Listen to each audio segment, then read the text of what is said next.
താന്നിക്കുള്ളവരൊക്കെ വരുന്ന സമയത്ത് നമ്മൾ തറവാട് വീടാണല്ലോ, അപ്പം നമ്മളെ അടുത്തേക്ക് അങ്ങോട്ടാണ് വരിക, തറവാട്ട് വീട്ടിലേക്ക്. അപ്പം അമ്മായിയും മക്കളും എല്ലാവരും കൂടി ഒന്നിച്ച് കുറേ ആൾക്കാരുണ്ടാവും.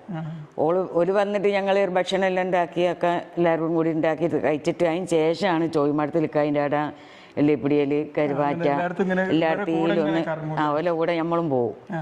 അത് നല്ല രസമായിരുന്നു അന്ന് പോവാൻ. എല്ലാവരും കൂടി നടന്നിട്ടാണ് പോവുക, അപ്പോഴത്തെ അതിൽ വണ്ടിയിലൊന്നും അല്ല. അല്ല, ഇങ്ങനത്തെ സ്പെഷ്യൽ വിഭവം നിങ്ങളല്ലേ തന്നെ നിങ്ങളാണ് ഇപ്പോഴും ആ ഒരു പഴയ വിഭവങ്ങൾ ഇപ്പോഴും ഉണ്ടാക്കുന്നത്. ഇപ്പോഴും ഉണ്ടാക്കുന്നത് പണ്ട് ഉണ്ടാക്കി തരുന്ന പഴയ വിഭവങ്ങളാണ് നിങ്ങൾ ഇപ്പോഴും പെരുന്നാളിനൊക്കെ ഉണ്ടാക്കുന്നത്. ശരിയാ. അപ്പൊ നമ്മൾ മറന്നിട്ടില്ല അത്. മറ്റിന്റെ കൈപ്പുണ്യം ഞമ്മക്ക് ഇപ്പോഴും ഉണ്ട്. ഇവിടെ വന്നതിന് ശേഷമാണ് ഞാൻ ഭക്ഷണം ഉണ്ടാക്കി പഠിച്ചത്, മറ്റുള്ള പണിയൊക്കെ പഠിച്ചു. അമ്മച്ചിന്റെ അടുത്ത് എത്തിയാൽ അത് തന്നെ എല്ലാ പണിയും തന്നെ. നെല്ല് പുഴുങ്ങല്, വിറകുണ്ടാക്കല്,